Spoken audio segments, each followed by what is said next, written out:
I'd just like to now introduce Professor Sailesh Kumar, who is a NHMRC Leadership Fellow, Mayne Professor of Obstetrics and Gynaecology, and Head of the Mayne Academy of Obstetrics and Gynaecology at the Faculty of Medicine in the University of Queensland.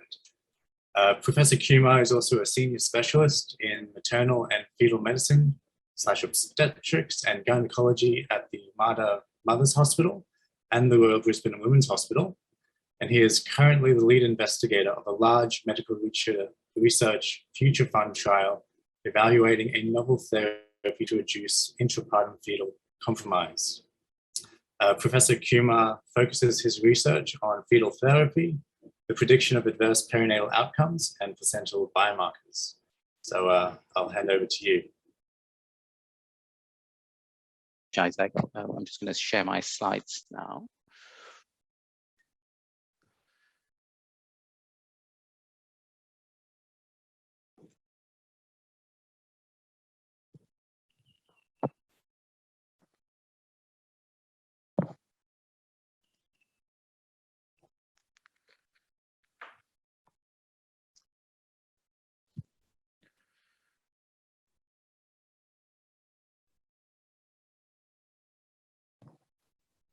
Sorry, I'm just not sure what's happening. Just a minute.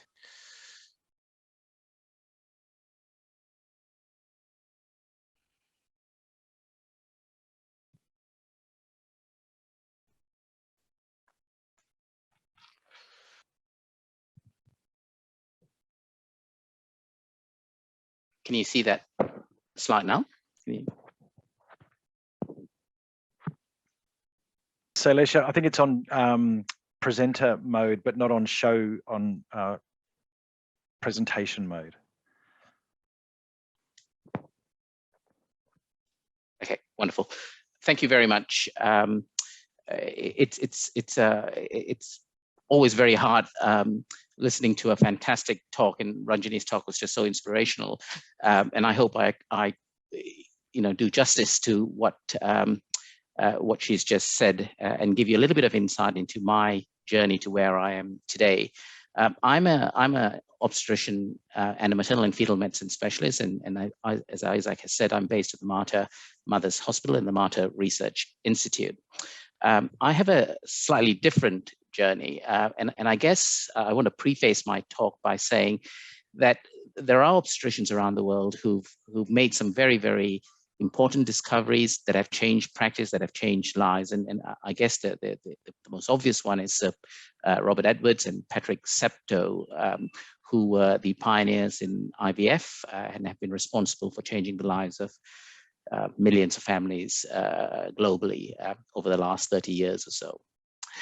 More locally, Professor Ian Fraser and his work on the HPV vaccine has again changed practice. It has improved clinical outcomes, reduced the burden of cervical cancer, not just in Australia, but around the world as well. So, very, very big steps to fill, shoes to fill.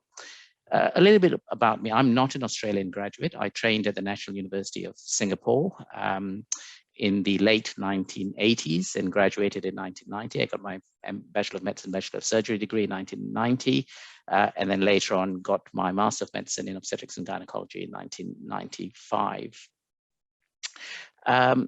After about a couple of years after my house jobs, I got a little bit restless, and I thought I didn't really want to stay in Singapore in the long term. Singapore was great, but it was a small place, and I wanted a bit more. And I thought I'd go to the UK.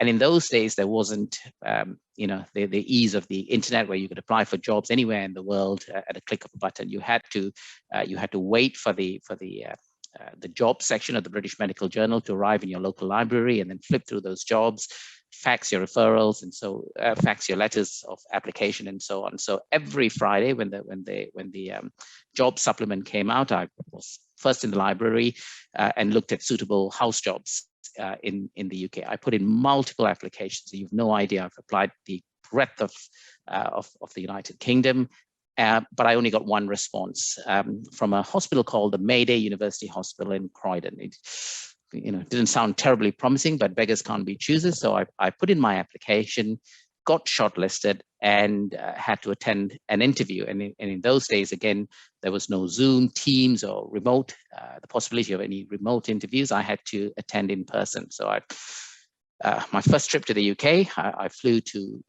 Heathrow, went to Croydon, and Croydon, I'm not sure if for those of you who know, is a reasonably rough part of London. Lots of stabbings, fights along the high street, and this is what the hospital looked like in those days, the Mayne University Hospital. Anyway, I got interviewed and I got offered the job, and I took the job. So I got interviewed in May. The job started in October, and I then resigned from the University of Singapore, and I came to London and started as a senior house officer at the Mayne University Hospital in Croydon. Worked really hard, and then applied to be a registrar, or to get onto the registrar training program. Very lucky to get selected, and then got posted to St. Richard's Hospital in Chichester. That's down on the south coast, a smaller hospital, so it gave me time to study, and I used that time to work towards both the membership and the fellowship in surgery. So I did the membership for the Royal College of Obstetricians and Gynaecologists, and concurrently also did the surgical fellowship exams, which I passed in '94. And because my parents had emigrated to Perth, I then looked for a job in Australia. And in the time I was in the UK, I sat for the Australian Medical Council exams. I got that. So I had full registration in Australia, and King Edward Memorial Hospital in Perth gave me a senior registrar position. So I came to Perth, did 4 months as the senior registrar in Port Hedland, which I thoroughly enjoyed. And I really, really enjoyed working in King Edward, very high risk patients, very interesting job. And I did the Australian exams as well, which I passed in 1995. But after 2 years as a senior registrar, I thought I wanted more. I was always very interested in sort of academic medicine. And whilst I enjoyed the challenge of clinical medicine, I thought I wanted a little bit more.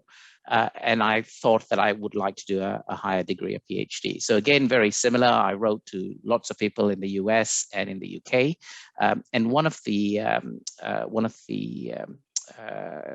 people I wrote to was Professor Chris Redmond. He's a very big investigator, researcher in preeclampsia, and he was based at the University of Oxford. And after much correspondence, he offered me a clinical research fellowship, which was funded by the Wellcome Trust. And so I went to Oxford to do my doctorate there, and I spent the next 3 years in Oxford from January 1997 to late 2019. Spent lots of time chopping up placentas, running flow cytometry experiments, PCRs, and so on. Wrote my thesis, preeclampsia, shed membrane microparticles, and placental apoptosis. Had a wonderful 3 years in Oxford. And during that time, the Australian College counted a little bit of my time there, clinical time, because I was also doing on calls while I was doing my PhD, and they awarded me the fellowship of the Australian College. And because I didn't quite know whether I was going to stay in the UK or come back to Australia, I applied to be on the GMC's specialist register, and I got put on the specialist register, which meant that I could apply for consultant positions in the UK. So after my DPhil or doctorate, I got appointed to the subspecialty fellowship program in maternal and fetal medicine at Queen Charlotte's Hospital, and that at that time was considered the premier program in the UK, because Professor Fisk, who was at the University of Queensland not that long ago, was the director of the unit. And it was a great place to work, very, very academic, cutting edge medicine in maternal and fetal medicine. And so I spent 2 years there doing my subspecialty fellowship, got accredited as an MFM subspecialist. And before my appointment as a consultant senior lecturer at Imperial, I spent a couple of months at the Children's Hospital in Philadelphia on a fetal surgical fellowship. And then I started as a consultant at Queen Charlotte's. I was there for about 12 years, and then I got recruited to the Mater Research Institute and the University of Queensland, and I moved to Australia in May 2013. It was fairly straightforward a move for me because I was already an Australian citizen. I had the fellowship of the Australian College. I was accredited as an MFM subspecialist in Australia as well. So it's a pretty seamless transition for me compared to many other international medical graduates. And I'm, sort of very happy about that, because I know how challenging it can be if you're not a local trained specialist. Anyway, I got to Australia, started work at Mater, and then in 2015 was appointed head of the discipline of Obstetrics and Gynaecology, and I've been head of the academic, or now the Mayne Academy of Obstetrics and Gynaecology since then. And at the Mater, I'm very privileged to work with a number of international investigators and very productive researchers in the field of stillbirth with Vicky Flinady and others. And it's been a great time for me. So what does a maternal and fetal medicine specialist like I do? Well, it depends if you are concentrating on purely imaging work, which is a large chunk of my work, or you're doing more maternal medicine, or you're more fetal medicine focused. I'm more imaging and fetal medicine focused, so I do a lot of ultrasound and a lot of invasive procedures and so on. And in most cases, a maternal and fetal medicine specialist works in a tertiary unit. So you get lots of requests for second and third opinions. You must enjoy talking because there's lots of counseling pre-pregnancy. You get referred patients who've had abnormal tests, genetic conditions, and so on. So you have to enjoy talking to patients. There's also the challenge of performing complex fetal therapy procedures, and I'll show you a few slides about that in a minute. And what I really enjoy is the close collaboration with a range of other specialists. So I spend a lot of my time with neonatologists, pediatric surgeons, geneticists, radiologists, and so on. I really enjoy the obstetric side of it, so I continue to do on calls. I work on the birth suite on a regular basis. I do a little bit of medical legal work. And because I essentially wear three hats, I have my Faculty of Medicine hat as head of the Mayne Academy, I have my research hat on, and I have my clinical hat on. For my academic and research hats, I have a number of PhD students, I have to do lots of medical student teaching, and there's all the administrative workload from being a senior member of the Faculty of Medicine. So you've got to juggle lots of things. This is a little bit about the sort of work that I do. So as I said, I do a lot of imaging, a lot of ultrasound mainly, and we see lots of abnormalities. So this is a baby with a hypoplastic heart, a baby with cleft lip, a baby with diaphragmatic hernia, lots of early imaging, babies with structural malformation. Here, there's an abnormality in the limbs. So lots of imaging, lots of counseling, lots of talking to women and their families, discussing management options and so on. And one of the things that or complex conditions that we deal with is spina bifida. Now, spina bifida is a pretty devastating diagnosis to receive. It's a neural tube defect. It can occur anywhere along the neural axis. This is the most common position in the lumbosacral region. And as you know, it causes very significant morbidity, causes bowel and bladder dysfunction. There's mobility issues. These children require multiple surgeries and potentially also reduced lifespan. And the theory is that there is damage to neural tissue that occurs in utero and during childbirth. And it's a very easy diagnosis to make. Our ultrasound machines are so good, our sonographers are so well trained, and this is classically what you see, a splaying of the vertebrae in the spine. The head shapes are very classical. This is what we call a lemon-shaped head, dilatation of the cerebral ventricle. So if you see this, these are pathognomonic of a spina bifida, and you look at the spine very, very carefully. Once you make the diagnosis, in the past, there was really not much treatment that you could offer. Parents were faced with the awful decision of whether or not to interrupt the pregnancy or to wait until the baby was born, and then the repair of the spina bifida took place. But more recently, following lots of animal work in the US mainly, we now have the option of in-utero therapy for spina bifida. And some of you may have seen the recent Catalyst program, which was filmed at the Mater, and this is a patient who's undergoing in utero fetal surgery. And as a maternal and fetal medicine specialists, we open the abdomen, we open the uterus. This is mapping where the placenta is. Here you can see us opening the uterus. You can just get a glimpse of the baby underneath. The baby is very, very carefully monitored, cardiac output, and so on. We're now in the uterus, and that's the baby with the large myelomeningocele, and that's repaired by the neurosurgeons. You can see the neurosurgeons repairing the spina bifida there.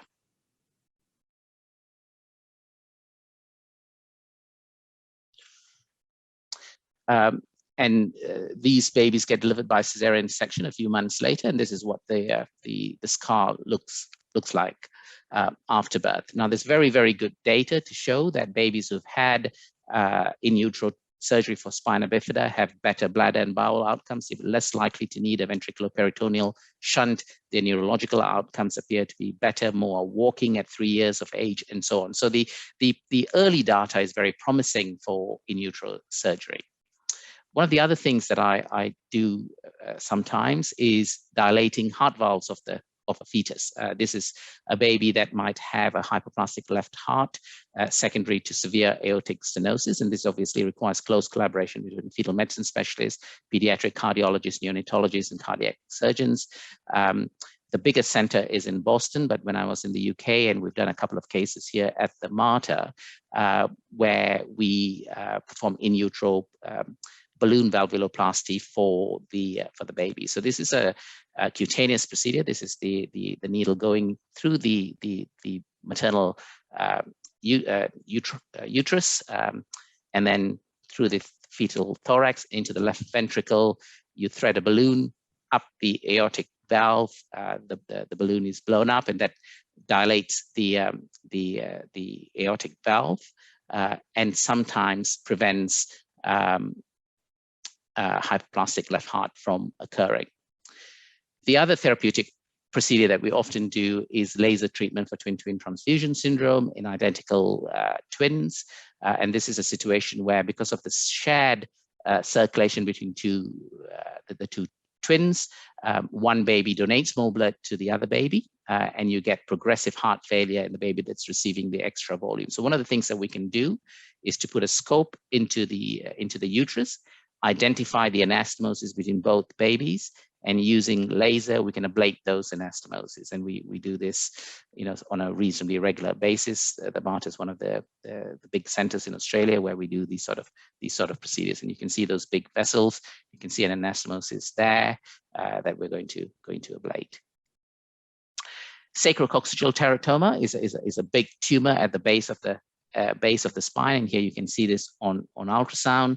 Sometimes you can see a big feeding vessel into this tumor, and one of the therapeutic options we have is putting a laser fiber into the tumor and trying to ablate those vessels. We're not always successful, and this is a baby I delivered not that long ago, where the tumor, you can just about see the tumor is bigger than the baby's head, and these babies often require complex surgery after birth. And finally, again, a procedure for a fairly rare congenital abnormality, diaphragmatic hernia. This is when abdominal organs are herniated through a defect in the diaphragm into the chest, and you can see an post-birth X-ray. You can see lots of bowel in the chest. The heart's displaced to the other side. And the significance of diaphragmatic hernia in utero is that the herniated organs compress the baby's lungs and cause hypoplasia of the lungs. So when the baby is born, the baby very rapidly dies because the lungs are just non-functional. So one of the things that we can do is to do a fetoscopy and put a balloon in the baby's trachea. So here we see the scope going down the mouth into the upper airway, and we put a balloon into the trachea. And the rationale is, by inflating this balloon and blocking off the trachea, the fluid that is normally generated within the lung tissue itself expands the lungs. And again, there's very good data now to show that babies that have received this treatment in utero, particularly if they are severe cases, we can almost double the survival in some of these babies. So again, the MARTA is one of the few centers around the world where we do these procedures. Some other invasive work, these are much more common, are things like amniocentesis. This is fetal blood transfusion, where there's a needle that it's inserted into the baby's liver. You can see the blood flowing into the baby's liver, hepatic vein, and this can be life-saving for a baby that's anemic. And so this is a needle into the umbilical cord of the baby, into the umbilical vein, and you can transfuse blood directly into the baby's circulation. Another large part of clinical work is chromosome abnormality screening. And we've moved on quite a lot from just an ultrasound-based procedure to non-invasive prenatal testing. So some of you who've had babies in the last 5 years will probably have heard about this, where by just taking a sample of maternal blood, we can isolate fetal DNA and check the baby's chromosome status that way. We've moved on from just simple chromosome screening to whole exome screening using maternal blood. And again, this has really revolutionized our treatment or our diagnosis of abnormalities early in pregnancy. We were able to do fetoscopy even in the first trimester. So this is a fetoscopy that I did a number of years ago, where we are attempting to take fetal blood from as early as 12 weeks gestation. And you can see the little fingers, and using a 27 gauge needle, you puncture the umbilical cord at 12 weeks. You can take a tiny sample of blood, and these were really experimental procedures. You can see the umbilical cord there for gene therapy work. And colleagues in Singapore and Taiwan are now using gene therapy, taking blood from very early in pregnancy, doing ex utero work and putting the cells back into the fetus as part of gene therapy for osteogenesis imperfecta. So that's a little bit about the clinical work that I do. Obviously, not all of it is on a regular basis, but the clinical work is extremely challenging and extremely fascinating and very, very satisfying. My research work really focuses on identifying fetuses at risk of severe hypoxia-related complications and trying to come up with therapeutic options to reduce this risk. And the reason this is an important topic is because disability-adjusted life years due to birth asphyxia is really a huge burden globally. It's comparable to congenital malformations, diabetes, and HIV/AIDS. And globally, almost one in four babies who die in the neonatal period and 1 in 2 babies that die during pregnancy die because of events that occur during childbirth. And it's a big problem in Australia, in the UK, and in North America. Approximately 1 in 4 babies are born by cesarean section because of fetal distress in labor. So a lot of my work focuses on this. And there's good evidence to show that the day you are born is probably the day where you have the greatest risk of dying. And these are some papers from a little while ago, and this is more recent data. And worldwide, almost 7.6 million children that die under the age of 5, approximately 10% are as a consequence of problems that occur during childbirth, during labor. And there are current neither effective strategies for either identifying the baby at risk or any intervention that mitigates this risk. And you know, the WHO, the Lancet, the Gates Foundation all call for innovative approaches to address this problem and reduce these numbers. So fetal distress can happen if there is suboptimal placental function or if there's inadequate placental perfusion between contractions in labor. And as you can imagine, every time the uterus contracts, it pinches off the blood supply to the placenta. The baby gets less oxygen and nutrients during that short period. And if labor continues for a period of hours, the baby can become progressively hypoxic. And we know that reduced placental blood flow in labor causes trophoblast apoptosis, and this further compromises placental function. And in more than 60% of cases, hypoxia can occur in babies or in pregnancies where there are no antenatal risk factors. Small babies are at particular risk because the ability of a baby to withstand the stress of labor largely depends on its metabolic and cardiac reserves. So a few years ago, we performed a randomized control trial to test the hypothesis that sildenafil or Viagra given to women in early labor reduces the risk of fetal distress and the rate of emergency cesarean section. This was a study that we did at the Martha Mothers Hospital. We randomized 300 women, and the 2 PhD students were Liam Dunn and Jess Turner, who helped run this trial. We published the results as a report of major impact in the American Journal a couple of years ago. And this study was funded by the Martyr Foundation and the Golden Casket. And we were really delighted to see that, in line with our pre-trial hypothesis, that women that received sildenafil had a 50% less rate of emergency Caesar or operative birth for fetal distress. And all the sort of indicators of fetal distress in labor were reduced in the cohort that received Viagra.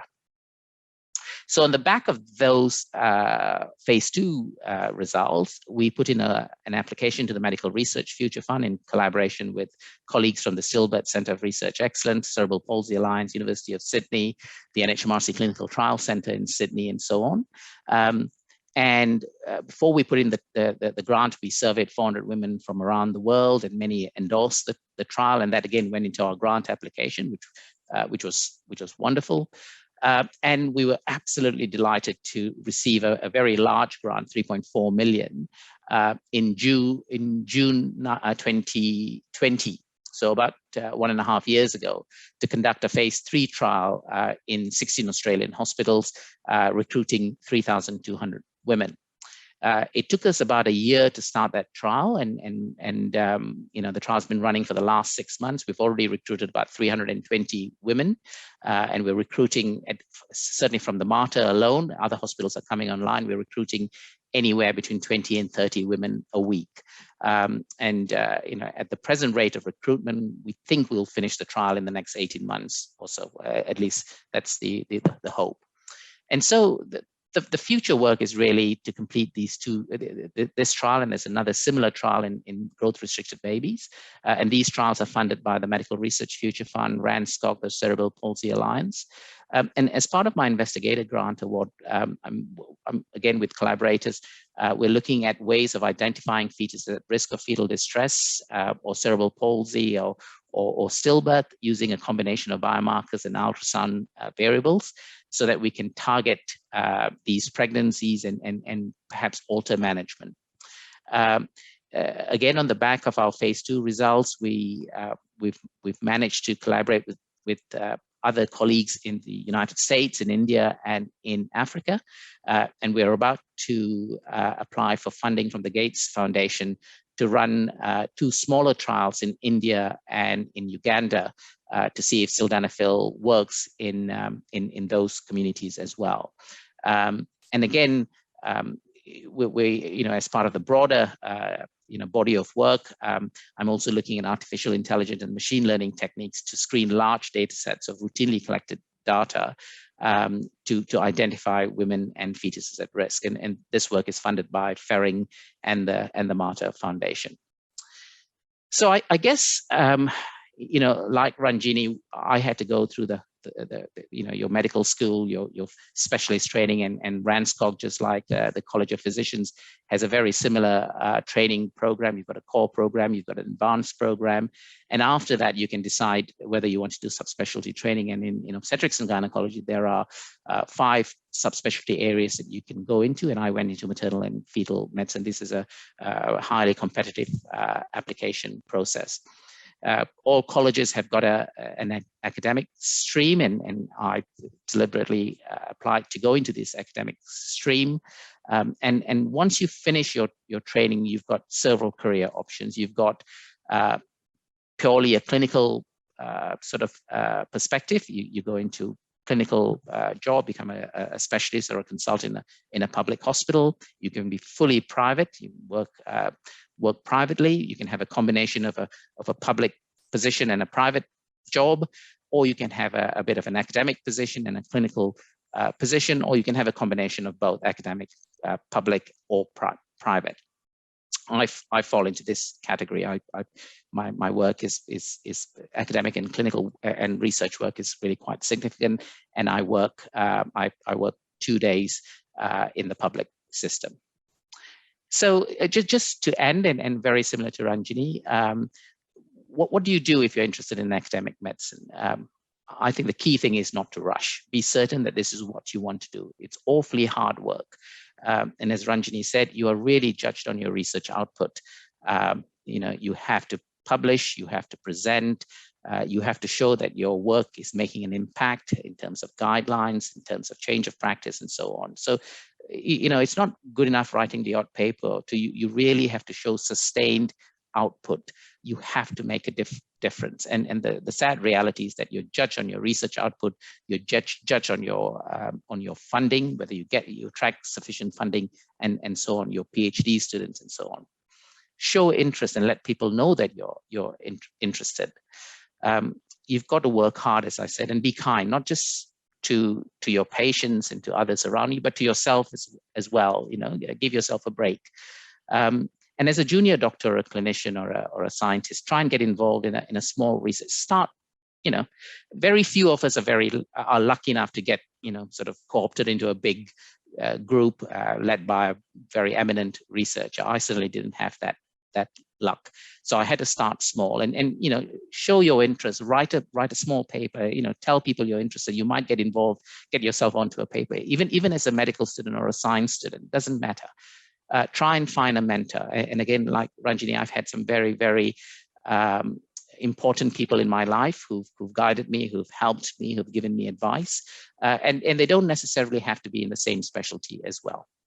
And I find my job incredibly fascinating and satisfying. I wouldn't change it. Sometimes I think the workload is very, very daunting, but I really wouldn't change it if I'm honest. And I think before you start, really think about whether this is the lifestyle you want. You've got to appreciate that the lifestyle and the impact is not for everyone, and that there is an impact on your family, and there are other things more important. This is a photo of my family taken a few years ago. They're much taller, bigger and grumpier now and hairier.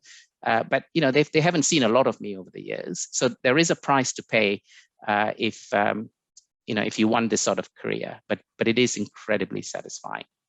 And the work that I've done and the successes that I've had is really testament to all my students and the people I've been fortunate enough to work with. And I think, again, as Ranjini said, surround yourself with a good team.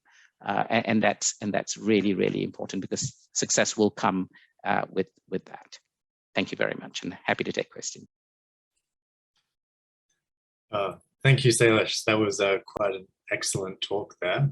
We do have a couple of questions.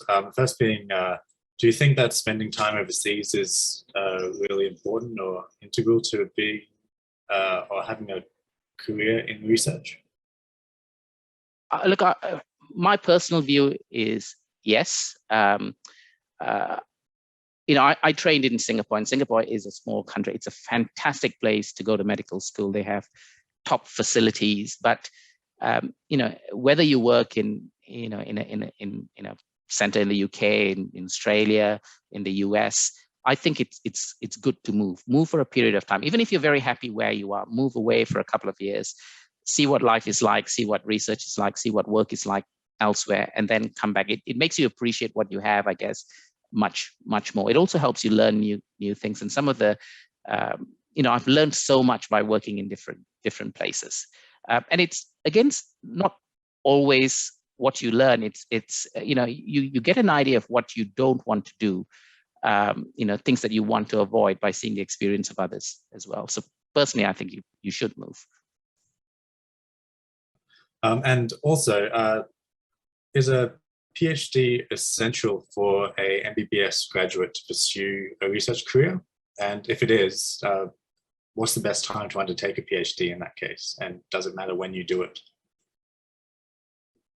So that's a really good question. I think the reality now is that you do need to have a PhD for an academic career. Even when you apply for funding from the NHMRC, it very explicitly asks, the number of years from whether you have a PhD, how long has it been since you were awarded your PhD. So I think the reality is now not impossible, but I think the reality is that you are doing yourself a disservice if you don't have a PhD and you aspire to an academic career. So I think you do definitely need to have a PhD. The question as to when you do your PhD is a difficult one. There are pros and cons, doing it early versus doing it late. I did my PhD towards the end of my training, and I think it worked for me. I think that the risk of doing your PhD too early is that you then go into clinical training. You don't, clinical training is so busy anyway, and you might not have time to do, to immerse yourself in research. And by the time you finish your clinical training, research may not be as big a priority for you. So I think that there is a bit of balance, and I think the colleges and certainly, the Department of Health view is that you should do it sometime during your specialist training. I hope that answers your question. And I feel like it goes a long way to asking a follow-up question, answering a follow-up question there, which was based around whether it's difficult to continue clinical practice whilst pursuing research. So I think that that may have been answered there.